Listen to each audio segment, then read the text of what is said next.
Hey guys, welcome back to the channel. और आज के इस वीडियो पे मैं आपको मार्केट एनालिसिस के बारे में बात करूंगा। देखिए, यहाँ पे मैं अभी स्टॉक के लिए मैं कुछ भी डिस्कशन नहीं करूंगा, क्योंकि देखिए काफ़ी लोग अभी जो है पैनिक मोड क्रिएट कर रहे हैं कि मार्केट गिरेगा, इस तरीके से करेक्शन होगा, बहुत लॉस होगा। तो यहाँ पे मैं आपको कुछ ऐसी चीज़ें बताऊंगा कि हो सकता है आपके एनालिसिस में वो ऐड हो सके। ठीक है, तो सबसे पहले मैं डिस्क्लेमर देना चाहता हूँ, मैं कोई भी तरीके से आपको बाय सेल के लिए रिकमेंड नहीं कर रहा हूँ। ठीक है, नीचे एक बार जो डिस्क्लेमर आ रहा है ना, उसको आप रीड कर लीजिएगा, उसके बाद इस वीडियो को कंटिन्यू करिएगा। चलिए इस वीडियो को स्टार्ट करते हैं और बात करते हैं यहाँ पे जो इंपॉर्टेंट चीज़ है वो मैं क्या क्या डिस्कस करने वाला हूँ। तो हम लोग चलते हैं ट्रेडिंग व्यू पे, अब बात करते हैं वहाँ पे। ठीक है, इसको मैं एक बार के लिए क्लियर कर देता हूँ।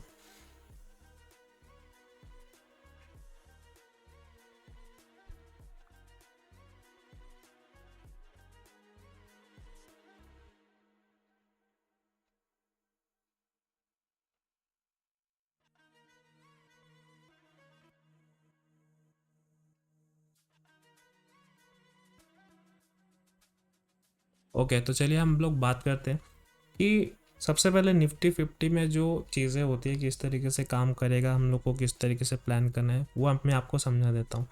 तो यहाँ पे बहुत सारे सिनेरियो बनने वाले हैं। ठीक है, सबसे पहले ये जो प्राइस आएगा ना नीचे, यहाँ से हो सकता है प्राइस यहाँ से हिट करे, और यहाँ पे अगर कोई भी स्टॉक आपको एंट्री करने के लिए मिलता है तो आप इसको प्लान कर सकते हो आपके एनालिसिस के अकॉर्डिंग। बट अगर यहाँ से ये जो लेवल है टूट जाता है और आपने यहाँ पे स्टॉक पे एंट्री लिया हुआ है, तो आपको यहाँ पे एसएल लेना ही पड़ेगा। इनफैक्ट सबको लेना पड़ेगा, मैं खुद भी यहाँ पे एसएल लूँगा। बट मेरा जो एक कॉन्फिडेंस लेवल है कि हो सकता है प्राइस यहाँ से जब डाउन आएगा ना, यहाँ से थोड़ा सा हमें अपमुफ्त तो देखने को मिलेगा। बात की बात अलग है कि प्राइस यहाँ से फिर से डाउन आ सकता है। ठीक है, क्योंकि यहाँ पे उतना स्ट्रॉन्ग अभी सिनेरियो मुझे लग नहीं रहा है कि इसको भी, इसका जो हाई है उसको वो ब्रेक कर देगा। टोटली डिपेंड करता है स्टॉक्स पे। जैसे आपको पता होगा कि निफ्टी 50 का मतलब ही है कि जो टॉप 50 स्टॉक्स है वो किस तरीके से परफॉर्म करते हैं।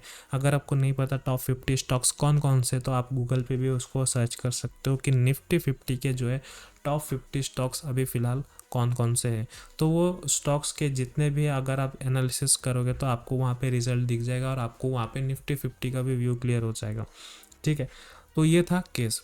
अब देखो, यहाँ पे एसएल लेने के बाद ना हो सकता है प्राइस फिर से डाउन आए, और मैं यहाँ पे एक्सपेक्ट कर रहा हूँ कि यहाँ से एक बार के लिए फिर से वापस हमें रिकवरी देखने को मिले। अगर अभी आप पूछोगे कि आपको कैसे पता कि यहाँ पे ही होगा, देखिए अब मैं आपको थोड़ा सा पीछे लेके चल रहा हूँ जिसमें कि आपको सारी चीज़ें समझ में आएगी। अब देखो यहाँ पे हो क्या रहा है, यहाँ पे बहुत ही सिंपल चीज़ है कि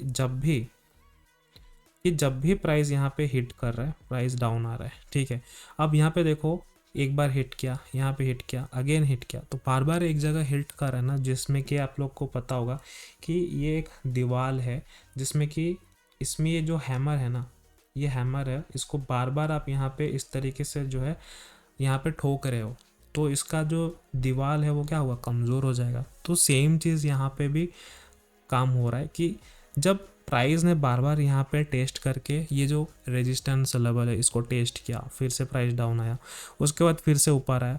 अब जो फेक ब्रेकआउट चीज़ें होती है ना, वो बात अलग की बात होती है। ठीक है, उसके बाद फिर से प्राइस डाउन आया। ये जो फॉल है आपको पता ही होगा किसके वजह से फॉल आया था।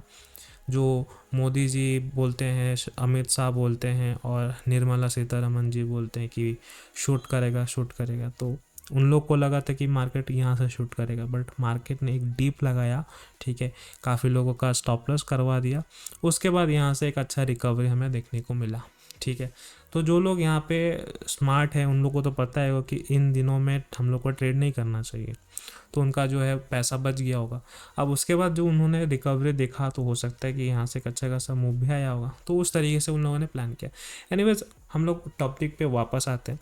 अब जब यहाँ पे बार बार इसको हिट किया ना, तो ये हम लोग का एक क्या था, ये हम लोग का एक रेजिस्टेंस पॉइंट था। ठीक है, अगर आप अभी देखोगे, अब रेजिस्टेंस पॉइंट हम लोग के लिए क्या बन जाएगा, हम लोग के लिए यहाँ पे ये सपोर्ट बन जाएगा। तो इसीलिए मैं कह रहा हूँ कि जब प्राइस यहाँ पे आएगा ना, तो मुझे लगता है कि यहाँ से एक अच्छा खासा थोड़ा सा अपमूव आना चाहिए। बट मैं यहाँ पे भी डायरेक्ट प्लान नहीं करूँगा कि हो सकता है कि प्राइस इसको भी ब्रेक कर दे। मैं यहाँ पे कुछ ऐसे स्टॉक्स को मैं रेडार पे रखूँगा, जैसे HDFC बैंक हो गया, रिलायंस हो गया, एक्सिस बैंक हो गया, ICICI बैंक हो गया। इन सबको मैं रेडार पे रखूँगा और मैं देखूँगा इनका प्राइजेक्शन क्या है क्या नहीं है। तो उस बेसिस पे मैं उसके बाद डिसीजन लूँगा कि इसमें प्लान करना चाहिए या नहीं करना चाहिए। तो सेम चीज़ होता है स्टॉक्स के साथ। ज़्यादातर तो मैं स्टॉक्स की ही बातें करता हूँ। मैं निफ्टी 50, निफ्टी बैंक, इन सब इंडेक्स से जो है ज़्यादा बात नहीं करता और मैं दूर ही रहता हूँ इन सब चीज़ों पे, क्योंकि मेरा जो स्ट्रेंथ है ना वो मेरा स्टॉक पे है, ठीक है, ना कि ये निफ्टी 50, निफ्टी बैंक पे। इनफैक्ट मैं इन पे ट्रेड ही नहीं करता हूँ। मैं सिर्फ और सिर्फ प्योरली स्टॉक पे ट्रेड करता हूँ, इक्विटी पे ही ट्रेड करता हूँ, ठीक है। तो ये था मेरा प्लान। तो मैंने आपको क्लियरली समझा दिया कब क्या होगा क्या नहीं होगा। अगर मैं यहाँ पे ट्रेड भी लेता हूँ ना, स्टॉप लॉस भी हिट होता ना, कोई प्रॉब्लम नहीं है। नीचे है ना हमारे लिए एक सपोर्ट, जब प्राइस यहाँ आएगा तो मैं जो भी यहाँ पे मेरे को लॉस हुआ होगा तो मैं यहाँ से रिकवरी कर लूँगा। क्या प्रॉब्लम है? कोई प्रॉब्लम नहीं है। इतना पैनिक होने वाली बात ही नहीं है। ये सब जो चीज़ होती है ना वो सिर्फ एक इवेंट होता है, ठीक है। आपको बस एक पैनिक मोड लाने के लिए, क्योंकि आपने जो यहाँ पे पोर्टफोलियो अगर बनाया होगा तो कहीं ना कहीं यहाँ पे भी आपने उसको होल्ड करके रखा होगा और आपको मार्केट में लग क्या लगा कि ये और ऊपर जाएगा, ठीक है। तो उस तरीके से जब न्यूज़ आपको दिखाया जाता है ना कि अभी हाँ इस तरीके से ऐसे हो रहा है, ग्लोबली क्राइसिस आ रहा है, ऐसा हो रहा है, इन्फ्लेशन हो रहा है, पता नहीं जो भी आपको रीज़न बताया जा रहा है, तो उसको आपको एक पैनिक अटैक दिया जा रहा है, ठीक है, कि आप घबरा जाओ और उसके बाद आप यहाँ से हो सकता है कि डर के मारे जो भी आपका पोजीशन है वो सारे लॉस में दिखाने लगे और आप उसको जो है स्क्वायर ऑफ कर दो, ठीक है। तो यही सारी चीज़ें चलती रहती है, हमेशा चलते रहेगा और आप लोग पैनिक करते रहोगे। बट ट्रस्ट में आपको पैनिक करने की कोई ज़रूरत नहीं है, ठीक है। बस आपका जो एनालिसिस है वो बहुत स्ट्रांग होना चाहिए। बस आपका एनालिसिस को कोई बीट ना कर सके, ठीक है। ये था बहुत ही सिंपल लैंग्वेज में मैंने आपको बता दिया।